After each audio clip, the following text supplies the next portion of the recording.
Les 10 plaies d'Égypte, également appelées les 10 plaies, les plaies d'Égypte ou les plaies bibliques, sont décrites dans Exode chapitre 7 à 12. Les plaies étaient 10 catastrophes envoyées sur l'Égypte par Dieu pour convaincre Pharaon de libérer les esclaves israélites de l'esclavage et de l'oppression qu'ils avaient endurée en Égypte. Lorsque Dieu a envoyé Moïse pour délivrer les enfants d'Israël de l'esclavage en Égypte, il a promis de montrer ses merveilles comme confirmation de l'autorité de Moïse. Voir Exode chapitre 3, verset 20. Cette confirmation devait servir au moins deux objectifs. Montrer aux Israélites que le Dieu de leur père était vivant et digne de leur adoration. Exode chapitre 6, verset 6 à 8. Exode 12, 25 à 27. Et montrer aux Égyptiens que leur Dieu était rien. Exode chapitre 7, verset 5, 12, 12. Nombre chapitre 33, verset 4. Au temps des fléaux, les Israélites étaient le peuple élu de Dieu. Ils vivaient comme des peuples asservis en Égypte. Ils subissaient beaucoup de souffrances et criaient à Dieu de les sauver de leur situation. Dieu a entendu leurs cris et a nommé un homme nommé Moïse pour les faire sortir d'Égypte. Moïse a commencé par demander au Pharaon de libérer les Israélites, mais il a refusé. C'est en réponse au refus de Pharaon que Dieu envoya les 10 plaies. Les plaies avaient pour but de forcer la main de Pharaon et de lui faire libérer les Israélites d'Égypte. Les Égyptiens, comme de nombreuses cultures païennes, adoraient une grande variété de dieux de la nature et attribuaient à leur pouvoir les phénomènes naturels qu'ils voyaient dans le monde qui les entourait. Il y avait un dieu du soleil, du fleuve, de l'accouchement, des récoltes, des événements comme l'inondation annuelle du Nil qui fertilisaient leurs terres cultivées, étaient des preuves des pouvoirs et de la bonne volonté de leur Dieu. Quand Moïse s'approcha de Pharaon, lui demandant de laisser partir le peuple, Pharaon répondit en disant « Qui est l'Éternel pour que j'obéisse à sa voix pour laisser partir Israël? Je ne connais pas l'Éternel, je ne laisserai pas partir Israël. » Voir Exode chapitre 5, verset 2. Ainsi commença le défi de montrer quel Dieu était le plus puissant. Explorons ces plaies après le générique.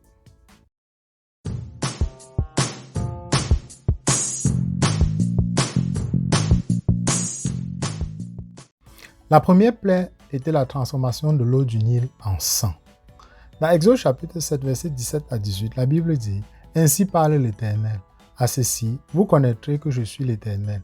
Voici, je vais frapper l'eau qui est dans le Nil avec le bâton qui est dans ma main, et elle se changera en sang. Les poissons qui sont dans le Nil mourront, et le Nil deviendra infect, et les Égyptiens auront du mal à boire de l'eau du Nil. » Le premier fléau, transformant le Nil en sang, fut un jugement contre Apis, le dieu du Nil, Isis, déesse du Nil, et Khnum, gardien du Nil. On croyait également que le Nil était le sang d'Osiris, qui régnait chaque année lorsque le fleuve était en creux. Le fleuve, qui constituait la base de la vie quotidienne et de l'économie nationale, a été dévasté car des millions de poissons sont morts dans le fleuve et l'eau était inutilisable. Il a été dit à Pharaon, dans Exode chapitre 7, verset 17, « À ceci, tu connaîtras que je suis l'Éternel. » Malgré l'horreur, le Pharaon a refusé de laisser partir les Israélites. Le deuxième fléau était l'invasion des grenouilles. Dans Exode chapitre 8, verset 2 à 4, la Bible dit « Je frapperai tout votre territoire avec des grenouilles. Alors le fleuve fera pousser des grenouilles en abondance, qui monteront et entreront dans ta maison, dans ta chambre, sur ton lit, dans les maisons de tes serviteurs, sur ton peuple, dans tes fours et dans tes pétrins. Et les grenouilles monteront sur toi, sur ton peuple et sur tous tes serviteurs. » Le deuxième fléau, apportant des grenouilles du Nil, était un jugement contre Heget, la déesse à tête de grenouille de la naissance. Les grenouilles étaient considérées comme sacrées et ne devaient pas être tuées. Dieu a fait envahir les grenouilles partout dans les maisons des Égyptiens. Et quand les grenouilles sont mortes, leurs corps puants ont été entassés en tas offensifs dans tout le pays. Voir Exode chapitre 8, versets 13 à 14. Le Pharaon ne pouvait pas croire ce qu'il voyait et a demandé à Moïse et à Aaron de prier Dieu d'éloigner les grenouilles. Il a promis que si la peste avait disparu, il laisserait partir les Israélites. Dieu a enlevé les grenouilles, mais Pharaon n'a pas tenu sa part du marché et les Israélites ont été maintenus en esclavage. La troisième plaie est la création des poux ou des moucherons. Dans Exode chapitre 8, versets 16 à 17, la Bible dit « Alors l'Éternel dit à Moïse, dis à Aaron, tends ta verge et frappe la poussière du pays, afin qu'elle devienne des poux dans tout le pays d'Égypte. » Et ils firent ainsi, car Aaron étendit la main avec sa verge et frappa la poussière de la terre, et elle devint des poux sur les hommes et les bêtes. Toute la poussière du pays devint des poux dans tout le pays d'Égypte. Le troisième fléau, les moucherons, était un jugement sur Seth, le dieu du désert. Contrairement au fléau précédent, les magiciens n'ont pas pu reproduire celui-ci et ont déclaré à Pharaon, dans Exode chapitre 8, verset 19, « Ceci est le doigt de Dieu. » Alors, qu'Aaron frappait la poussière avec son bâton, un flot d'insectes que l'on croyait être des poux ou des moucherons a envahi l'Égypte. Le peuple égyptien était tourmenté par ces insectes, complètement incapables de leur échapper, peu importe où ils allaient. Pourtant, le pharaon a refusé de laisser partir ses Israélites. Et ainsi est venu le quatrième fléau, qui était la peste des mouches. Dans Exode chapitre 8, verset 21 à 22, la Bible dit « Si tu ne laisses pas partir mon peuple, voici, j'enverrai des essaims de mouches sur toi et tes serviteurs sur ton peuple et dans tes maisons. Les maisons des Égyptiens seront pleines d'essaims de mouches, ainsi que le sol sur lequel elles se tiennent. Et en ce jour-là, je mettrai à part le pays de Goshen, dans lequel mon peuple habite, afin qu'il n'y ait plus de nuées de mouches, afin que vous sachiez que je suis l'Éternel au milieu du pays. » Le quatrième fléau, les mouches, était un jugement sur Uatchitch, le dieu mouche. Après que Pharaon ait de nouveau refusé de libérer le peuple de Dieu, Dieu a envoyé une invasion de mouches dans toute l'Égypte. L'ensemble de l'Égypte a été envahi par ces insectes ailés embêtants, à l'exception du pays de Goshen, car c'est là que vivaient les Israélites. Voir Exode chapitre 8, versets 21 à 24. Le cinquième fléau était la destruction du bétail ou du troupeau. Dans Exode chapitre 9, versets 1 à 4, la Bible dit « Laisse partir mon peuple afin qu'ils me servent, car si vous refusez de les laisser partir et que vous les reteniez encore, voici, la main de l'Éternel sera sur votre bétail dans les champs, sur les chevaux, sur les ânes, sur les chameaux, sur les bœufs et sur les brebis. Une peste très grave, et l'Éternel fera la différence entre le bétail d'Israël et le bétail d'Égypte. » Le cinquième fléau, la mort du bétail, était un jugement sur la déesse Hathor et le dieu Apis, qui étaient tous deux représentés comme du bétail. Comme pour la peste précédente, Dieu a protégé son peuple de la peste, tandis que le bétail des Égyptiens est mort. Dieu détruisait régulièrement l'économie de l'Égypte tout en montrant sa capacité à protéger et à subvenir aux besoins de ceux qui lui obéissaient. Pharaon a même envoyé des enquêteurs dans Exode chapitre 9, verset 7 pour savoir si les Israélites souffraient avec les Égyptiens. Mais le résultat était un endurcissement de son cœur contre les Israélites. À l'époque biblique, les moyens de subsistance des gens dépendaient de leurs animaux, et ce fléau aurait donc été particulièrement dévastateur. Pour ajouter au chagrin des Égyptiens, ils ont dû voir les animaux des Israélites rester idem, pendant qu'ils creusaient des tombes pour les leurs. Même encore, le pharaon a refusé de laisser partir les Israélites. Le sixième fléau est la peste des furoncles. Dans Exode chapitre 9, verset 8 à 9, la Bible dit « Alors l'Éternel dit à Moïse et à Aaron, « Prenez pour vous des poignées de cendres d'une fournaise, et que Moïse la répande vers les cieux à la vue de Pharaon, et elle deviendra une fine poussière dans tout le pays d'Égypte, et elle causera des furoncles qui éclateront en ulcères sur les hommes et les bêtes dans tout le pays d'Égypte. » Le sixième fléau, les furoncles, était un jugement contre plusieurs dieux sur la santé et la maladie. Ces dieux étaient Sekhmet, Sunu et Isis. Cette fois, la Bible dit que les magiciens ne pouvaient pas se tenir devant Moïse à cause des furoncles. De toute évidence, ces chefs religieux étaient impuissants face aux dieux d'Israël. La douleur devait être insupportable. Les Égyptiens n'étaient pas les seuls à souffrir, car les animaux égyptiens étaient également frappés de furoncles. Les Israélites, cependant, n'ont pas été touchés.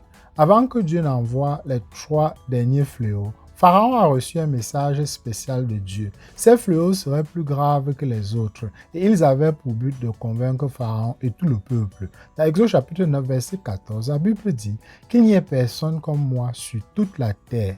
Il a même été dit à Pharaon qu'il avait été placé dans sa position par Dieu, afin que Dieu puisse montrer sa puissance et proclamer son nom sur toute la terre. Voir Exode chapitre 9, verset 16. Comme exemple de sa grâce, Dieu a averti Pharaon de rassembler tout ce qui restait du bétail et des récoltes des fléaux précédents et de les mettre à l'abri de la tempête à venir. Certains des serviteurs de Pharaon ont tenu compte de l'avertissement. Voir Exode chapitre 9, verset 20, tandis que d'autres ne l'ont pas fait. Le septième fléau était l'orage de grêle. Dans Exode chapitre 9, verset 22 à 23, la Bible dit « Alors l'Éternel dit à Moïse, étends ta main vers le ciel, afin qu'il y ait de la grêle dans tout le pays d'Égypte, sur les hommes, sur les bêtes et sur toute herbe des champs, dans tout le pays d'Égypte. » Et Moïse étendit sa verge vers le ciel, et l'Éternel envoya des tonnerres et de la grêle, et un feu se précipita sur le sol. Et l'Éternel fit pleuvoir de la grêle sur le pays d'Égypte. Le septième fléau, la grêle, attaqua Nout, la déesse du ciel, Osiris, le dieu de la fertilité des cultures, et Seth, le dieu de la tempête. Cette grêle ne ressemblait à aucune de celles qui avaient été vues auparavant. Il s'accompagnait d'un incendie qui courait sur le sol, et tout ce qui restait à l'air libre était dévasté par la grêle et le feu. La Bible décrit la grêle qui s'est abattue sur l'Égypte comme d'énormes boules de glace destructrices qui n'ont laissé aucun être vivant idem. Certaines personnes ont eu la sagesse de chercher refuge à l'intérieur, mais ceux qui ne l'ont pas fait ont été tués sur place. Encore une fois, les enfants d'Israël ont été miraculeusement protégés et aucune grêle n'a endommagé quoi que ce soit sur leur terre. Ce fléau a semblé atteindre le Pharaon, comme nous le voyons dans l'Exode qu'il a envoyé chercher Moïse et a reconnu ses méfaits. Pour la deuxième fois, le Pharaon promit de laisser partir le peuple de Dieu si la peste s'arrêtait. Dieu a arrêté la grêle, mais Pharaon n'a pas laissé les Israélites en liberté. Avant que Dieu n'apporte le fléau suivant, il a dit à Moïse que les Israélites seraient capables de dire à leurs enfants les choses qu'ils avaient vu Dieu faire en Égypte et comment cela leur montrait la puissance de Dieu. Le huitième fléau était l'envahissement de l'Égypte par les sauterelles. Dans Exode chapitre 10, versets 4 à 5, la Bible dit « Si vous refusez de laisser partir mon peuple, voici, demain, je ferai venir des sauterelles sur votre territoire, et ils couvriront la face de la terre, de sorte que personne ne pourra voir la terre, et ils mangeront le reste de ce qui vous restera de la grêle.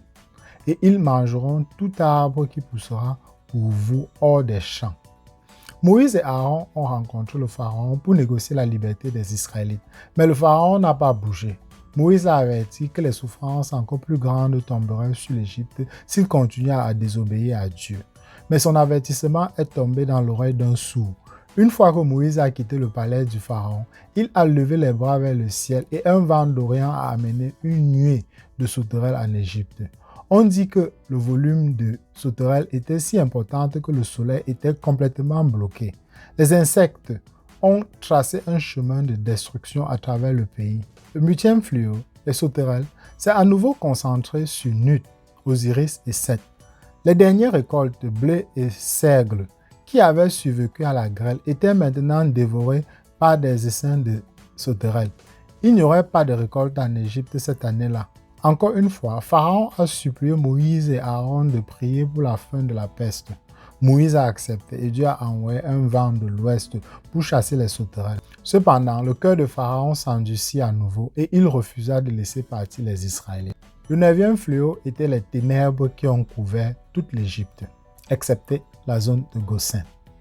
Dans Exode chapitre 10, verset 21 à 22, la Bible dit « Alors l'Éternel dit à Moïse, étends ta main vers le ciel, afin qu'il y ait des ténèbres sur le pays d'Égypte, des ténèbres qui se fassent sentir. » Alors Moïse étendit sa main vers le ciel et il y eut une obscurité épaisse dans tout le pays d'Égypte pendant 3 jours. L'avant-dernière plaie a jeté un manteau de ténèbres sur l'Égypte. Cette obscurité dura plusieurs jours. Pendant ce temps, les Égyptiens tremblaient de peur, car aucune lueur de lumière ne pourrait être vue à travers le pays. Les Israélites ont continué comme d'habitude pendant cette période dans le pays de Goshen, où la lumière demeurait encore. Les ténèbres visaient le dieu solaire Ré, qui était symbolisé par Pharaon lui-même. Pendant 3 jours, le pays d'Égypte a été étouffé par une obscurité surnaturelle, mais les maisons des Israélites avaient de la lumière. Ce fléau a incité le Pharaon à négocier davantage, mais il n'était toujours pas disposé à offrir aux Israélites une liberté totale. Moïse a quitté leur réunion en avertissant le Pharaon que le dernier fléau serait le plus dévastateur de tous. Il a informé le Pharaon qu'à minuit, Dieu passerait sur le pays d'Égypte et tuerait le premier-né des humains et des animaux. Seuls les enfants d'Israël seraient autorisés à survivre à ce fléau. Le 10e et dernier fléau était la peste des premiers-nés. Dans Exode chapitre 11, versets 4 à 7, la Bible dit « Alors Moïse dit, ainsi parle l'Éternel, vers minuit, je sortirai au milieu de l'Égypte et tous les premiers-nés du pays d'Égypte mourront. Depuis le premier-né de Pharaon qui est assis sur son trône jusqu'au premier-né de la servante qui est derrière la meule et tous les premiers-nés des animaux. Alors il y aura un grand cri dans tout le pays d'Égypte, tel qu'il n'y en avait pas eu auparavant et qu'il n'y en aura plus de semblable. Mais contre aucun des enfants d'Israël, un chien ne remuera sa langue contre un homme ou une bête, afin que vous sachiez que l'Éternel fait une différence entre les Égyptiens et Israël. Le 10e et dernier fléau, la mort des premiers-nés mâles, était un jugement sur Isis, la protectrice des enfants. Dans ce fléau, Dieu enseignait aux Israélites une leçon spirituelle profonde qu'il pointait vers Christ. Contrairement aux autres fléaux auxquels les Israélites ont survécu en vertu de leur identité en tant que peuple de Dieu, ce fléau a nécessité un acte de foi de leur part. Dieu ordonna à chaque famille de prendre un agneau mâle sans défaut et de le tuer. Le sang de l'agneau devait être enduit sur le dessus et les côtés de leur porte, et l'agneau devait être rôti et mangé cette nuit-là. Toute famille qui ne suivait pas les instructions de Dieu souffrira du dernier fléau. Dieu a décrit comment il enverrait le destructeur à travers le pays d'Égypte, avec l'ordre de tuer le mâle premier dans chaque foyer, qu'il soit humain ou animal. La seule protection était le sang de l'agneau sur la porte. Lorsque le destructeur verrait le sang, il passerait par-dessus cette maison et la laisserait intacte. Voir Exode chapitre 12, verset 23. C'est de là que vient le terme Pâques. La Pâque est un mémorial de cette nuit dans l'Égypte ancienne où Dieu a délivré son peuple de la servitude. Dans 1 Corinthiens chapitre 5, verset 7, la Bible dit que Jésus est devenu notre Pâque lorsqu'il est mort pour nous délivrer de l'esclavage du péché. Alors que les Israélites ont trouvé la protection de Dieu dans leur maison, toutes les autres maisons du pays d'Égypte ont connu la colère de Dieu lorsque leurs proches sont morts.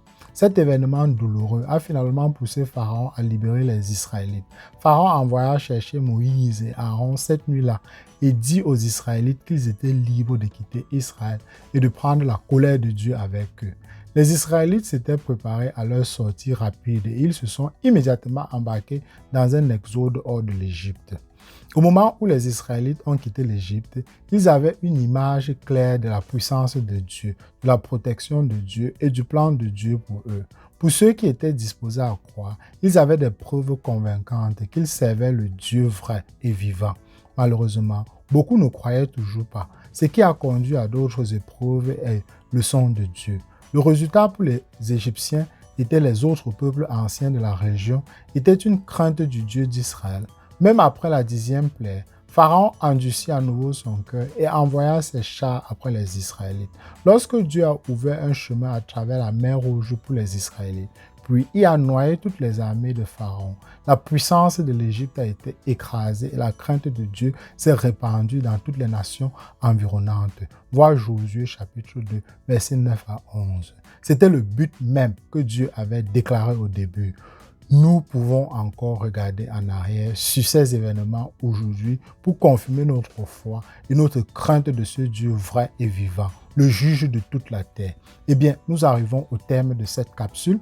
J'espère vous avoir édifié. Si c'est la première fois que vous visitez la chaîne, abonnez-vous. Ici, nous prêchons la vérité et j'espère vous revoir très rapidement pour une prochaine capsule. D'ici là, prenez tout soin de vous. Peace.